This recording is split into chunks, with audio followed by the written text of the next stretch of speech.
All right, welcome DoorGrow hackers to the DoorGrow show. If you are a property management entrepreneur that wants to add doors, make a difference, increase revenue, help others, impact lives, and you are interested in growing your business and life, and you are open to doing things a bit differently, then you are a DoorGrow hacker. DoorGrow hackers love the opportunities, daily variety, unique challenges, and freedom that property management brings. Many in real estate think you're crazy for doing it. You think they're crazy for not, because you realize that property management is the ultimate high trust gateway to real estate deals, relationships, and residual income. At DoorGrow, we are on a mission to transform property management businesses and their owners. We want to transform the industry, eliminate the BS, build awareness, change perception, expand the market, and help the best property management entrepreneurs win. I'm your host, property management growth expert, Jason Hull, the founder and CEO of DoorGrow. Now let's get into the show. All right, so today we're going to be talking about this idea of the ultimate property management team. At least the basic foundational team that you would need in order to get to that ultimate level we all want to get to, where we have the highest level of the 4 reasons. And if you have not listened to my episode on the 4 reasons for starting a business, then go back and check that out. So for those that have not heard that, quick recap: the 4 reasons for having a business are to have more fulfillment in life, to get fulfillment out of your business, to get freedom, more and more freedom, and more contribution, so you feel like you're making a difference, living your purpose, and support. This is why we create the vehicle of a business, so it can also give us more support. And related to that, you cannot have maximum freedom, maximum fulfillment, maximum contribution unless you have the ultimate team. So let's talk about the ultimate property management team. So now, for most business owners, you start out as a solopreneur. This is this journey you start on. And the transition from solopreneur to having a team is one of the most painful and difficult transitions I see business owners go through. This was hard for myself. It's one of the biggest challenges at even multi-million-dollar companies or large companies that have been in groups or masterminds that I've been in with, is people, and it's building that team and building the right culture and the right team.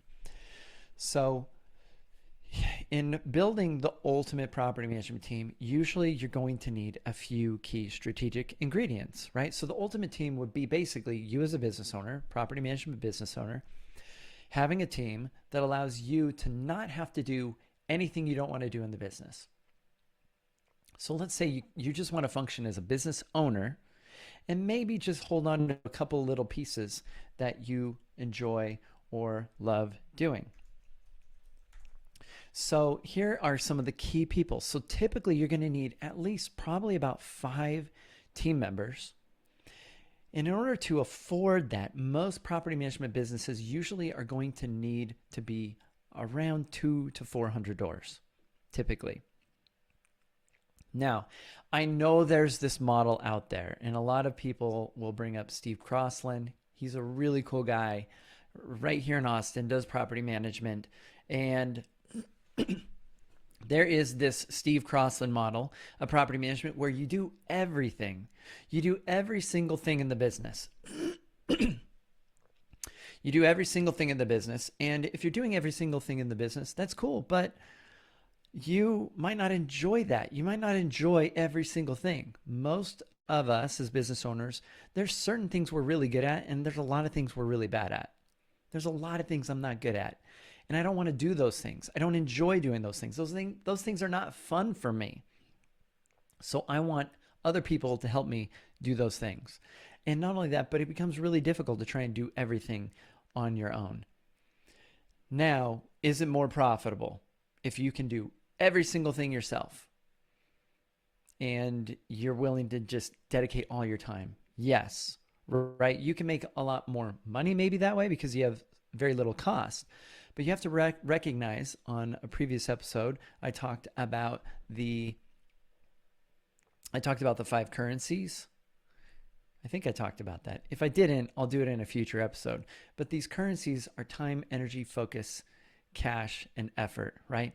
And so not all of them are money, right? Cash is only one of them. So if you are willing to, you want to hold on to as much cash as possible, and you're willing to give up all these other sacred currencies, like your life, time, your energy, your focus, and that's fun for you, cool. But for most, that's not fun. That's not freedom. That's not fulfillment. That like sounds like hell, right? It's just another job.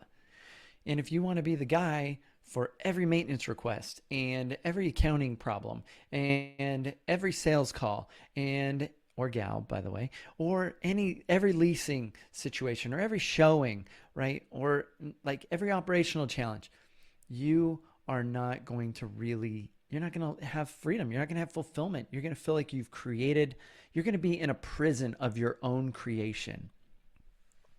So what's the ultimate goal? Like if you start this business, usually for most entrepreneurs, the ultimate goal is going to be to have a team so that you feel supported and you feel like Iron Man in that super suit. You're a normal person, but you have this team that increases your abilities, your capabilities, allows you to provide a great level of service and to do a good job and to feel like you're making a difference in the world. But you don't have to do all the stuff that's uncomfortable, painful, or you don't enjoy doing. So typically maybe about 5 team members in addition to yourself, and probably 200 to 400 doors so that you can afford or justify that at least minimum, somewhere in that range or more, right? So we need to get you to that point. And if you're having trouble with that, that's something we help clients focus on, is how to get to that point. Now, most people get to this point. And I call this sometimes the second sand trap or maybe the third sand trap, but there's the initial sand trap of like, I can't get on any clients or I'm starting my business. That's where a lot of people get stuck. I don't know if that even counts as a sand trap because they're not even going. They have a fantasy business, right? The next is the first real sand trap is the sand trap of the solopreneur sand trap. Just breaking that 100-door barrier, getting stuck maybe around between 50 to 80 doors.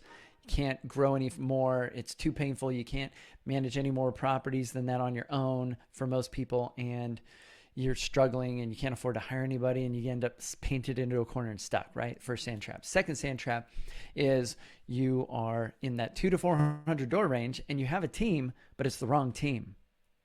And this is where a lot of property management businesses sit stuck and stagnant. They're in that 200 to 400 door range. The business owner feels like they have to micromanage everybody on the team, which you're that person if you are like, we just need more checklists and we need more processes, and you're trying to control everyone, and you are the person that every single person on the team comes to and asks questions.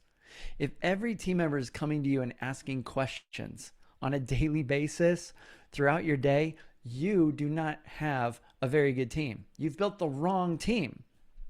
You don't have a team of thinkers. You don't have a team of decision makers. You have a team that you have to micromanage. And these are people as process that you have to control. And this is the initial team most people build when they start building a team. They build a team the wrong way. They build a team that they have to micromanage and control because at first it feels really cool. There's a lot of ego and everyone's coming to them asking questions and they feel like they're really smart, and they end up quickly like the emperor or empress with no clothes. Everybody wants to say yes to the boss. They're not giving the boss valid feedback, and so you end up with a business that is struggling. And the reason you have the wrong team is because you are showing up in the business as the wrong person and you are in the wrong role. You've created this role holding on to all the things that you think you have to do as a business owner. You're like, I have to do the accounting, I have to control the finances. That's like, I'm the business owner. That's my job. Or I'm the only one that can do the sales. I have to do all the sales and I'm the BDM too. So I have to do all that because nobody else is as good as me, or whatever you tell yourself. Or I have to handle the operations because that's running the business and it's my business and I'm running it, right? I have to manage the entire team and do everything. Whatever it is that you are holding on to, If it's not something you enjoy, you are showing up as the wrong person. So we want to make sure that we build the right job for you, and then we build the right team to supplement you, the right team around you. And most business owners are stuck at the 2 to 400 door range in this industry because they have the wrong team, because they've been showing up in the wrong role. And they didn't understand the 4 reasons, and they weren't moving towards that consistently, and they didn't set up the right culture. Their team has no clue really what the company's core values are. They have no clue what the company's, client-centric mission is, to benefit clients. They don't, none of this is clearly defined. There's a lack of culture. And the business owner has a lack of clarity on themselves and never got clear on why do they even do this? How does this give them more fulfillment and more freedom? How is this helping them be more of themselves, create more contribution? How does this help bring them more alignment towards the 4 reasons? That lack of clarity means you're going to have team members that also are not in alignment with those 4 reasons. So there's the 5th reason, and the 5th reason is safety and certainty. So then your team members are just people that want safety and certainty. They just don't want to get fired. They just want to keep getting paid. They just want their job, and they become hiders. They're not believers in your business because you haven't given them anything to believe in. There's no real culture that's clearly defined. So the culture in your business is what actually is going on in your business. So if there's office politics, if there's micromanaging, if there's laziness, if there's confusion, if there's crappy processes, that's your culture. That's the culture that you have defined by not clearly defining it. So let's talk about these key team members that you would need once you get to that 2 to 400 door range, or as you're growing and scaling, if you wanted to offload things. So in most businesses at that stage, you're going to probably need a maintenance coordinator that handles the maintenance coordination.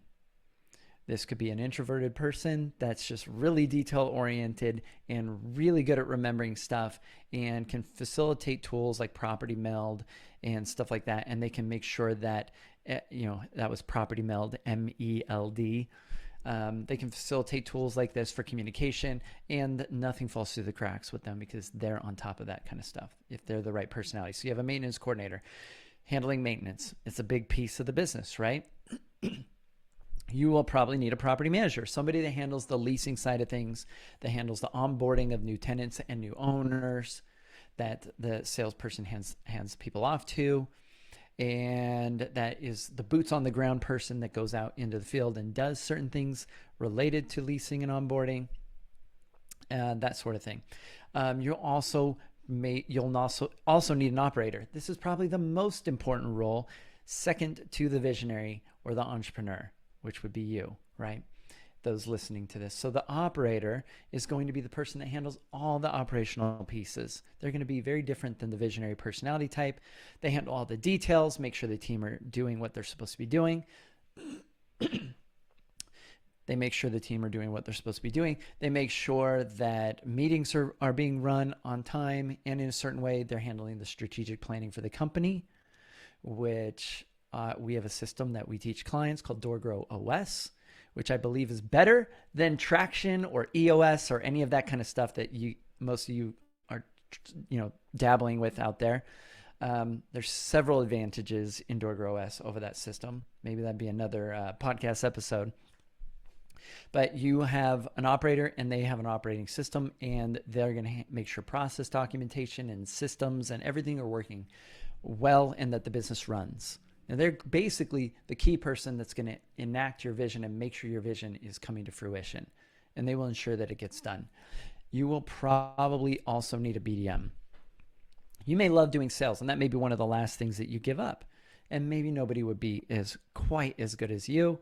But if that is not your personality type and you don't enjoy it, and you really only have or you just have part-time availability to dedicate to that, you can only really do sales and follow-up maybe 10 to 20 hours a week or less, then you may want, if you really want to grow and scale your business, then you will need to get a full-time person that's focused on networking, connecting, building relationships, prospecting, and growing and scaling your business, referrals, all of that kind of stuff. So that would be a BDM, which is a business development manager, right? Basically a salesperson in your property management business. The other role that you may need is maybe you don't enjoy or not an expert at the financial stuff. The financials, I've worked with financial coaches and things like that because this was something I was not naturally good at because I didn't enjoy it. But I like making money and I like winning financially and I like knowing that the business is sound and safe financially. So I got coaches and mentors on this, but I have people and resources and team to help with these pieces so that it's not something I have to put a lot of time and energy into, right? So you'll need somebody on the accounting side or financial side, bookkeeping, accounting, that sort of thing. If that's something that you are not getting a lot of freedom and fulfillment from and contribution from, right? Then another role that you will probably need would maybe be a receptionist, somebody to just field the onslaught of all these phone calls that you're getting from so many tenants and owners and things coming in to triage things and get them to the right people. You'll need somebody maybe to answer the phones because those low-level calls can eat up a lot of resources for these higher-level team members. Now, what is the goal that we're trying to build here? The goal is we're trying to build a core executive team that you can trust to make decisions for and on behalf of you, the business owner, which means you need people that can think, people that share your values. You will never trust your financial person to make decisions. You'll never trust your BDM to sell and bring in people the right way and attract the right clients. You'll never trust fully your operations person to do the job the right way unless you deep down know they share your values. They might be skilled and can do those jobs. And you may have a team, if you're in that 200 to 400 door range and you feel stuck, it might be because you have a team of people that don't share your values or they're not clear on your values, and so there's a disconnect. So you need executive team members that are part of this executive team, decision maker thinkers that can run pieces of the business, additional engines in the business instead of everyone just being cogs or wheels that are turned by the engine. You need other people that can take these pieces off of your plate so you don't have to make every decision. You don't have to answer every question. You don't have to do every single thing in that, and they don't have to check in with you on every single thing either. That you're able to trust them, and the only way you'll be able to trust them is if they share your values. And if you cannot trust your team members with those things, either you haven't made your values clear to them, or you just know already, which is probably more likely, they don't have the same value set as you, right? You cannot create enough processes and checklists and systems to force executive level thinker team members to be effective at implementation and taking action and taking over pieces of the business. That's impossible. There's too much going on.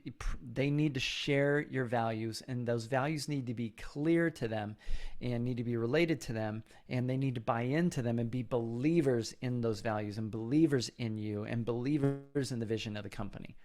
If they don't believe in you and they don't believe in the values, then they're just hiders. They're just showing up to get a paycheck. They're going to just do their job. They will do the bare minimum.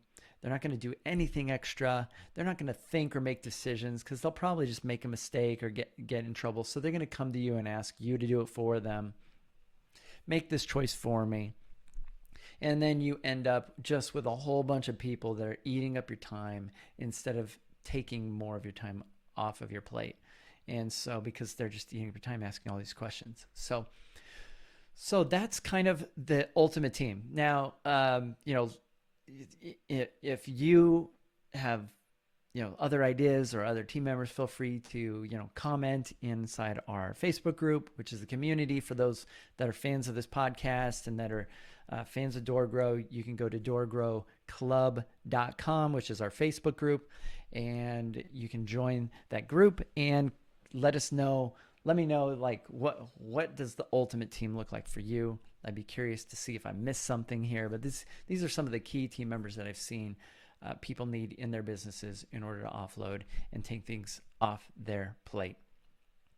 So that is so that's that's about the ultimate team. So in order to have the ultimate team, you need culture, you need a lot of clarity on what you and your role should be in the business, and on your purpose in life, and on what your values are and what drives and motivates you, so that we can build the right ultimate team around you. And the next step, the very first hire that you get, should be based on not what the business needs most. It should be based on what you need most in order to get to the next level towards the 4 reasons. This is why I have a strategic process for clients to do a time study to figure out what do they need next. And then we have a specific way of doing job descriptions that I call RDocs to figure out what is the ultimate job description for the next hire that I need to get in order to let go of the things that are eating up the currencies that I don't want to be giving up. Which, things that are stealing my energy, things that are stealing my focus, things that are stealing my cash, that are preventing from making more cash, things that are stealing my time. What are the things that I would want to give up most? And how can I build the right job description around that? And what is my current accurate job description? Is this what I want? Are there things I can just highlight on that I could eventually put onto somebody else's job description, right? So these are the things we get into more in the DoorGrow OS and into the scale program that's in our mastermind. So if this stuff is interesting to you, if you got some value out of this, you might be a good fit or interested in being part of our DoorGrow and Scale Mastermind. So reach out to us, go to doorgrow.com, schedule a call with our team, and we will give you a free training that will help you know everything about our mastermind and help you learn some of these cool frameworks. We give this free training away that has 7, actually has probably like 9 or more frameworks that are going to help you learn how to scale and grow your business more effectively. And we hope you get really excited about that, realize you're a great fit for it. And it'll also break down why most companies are struggling to grow and why most marketing ideas and channels like SEO and pay-per-click, Google Ads, and content marketing and social media marketing and pay-per-lead services are BS and are not helping you grow your business. And if you've been trying this stuff and struggling, they all can work, but there's a big, massive reason why they're not working. We can reveal that to you in that training and help you do something that's not those things, that costs no dollars and will make you a lot more money and takes less time than using those strategies to get on a lot of business. So anyway, check us out, doorgrow.com. And until next time, to our mutual growth. And I hope you all build the ultimate team and have the ultimate level of freedom and fulfillment in your life and contribution and support. Bye, everyone.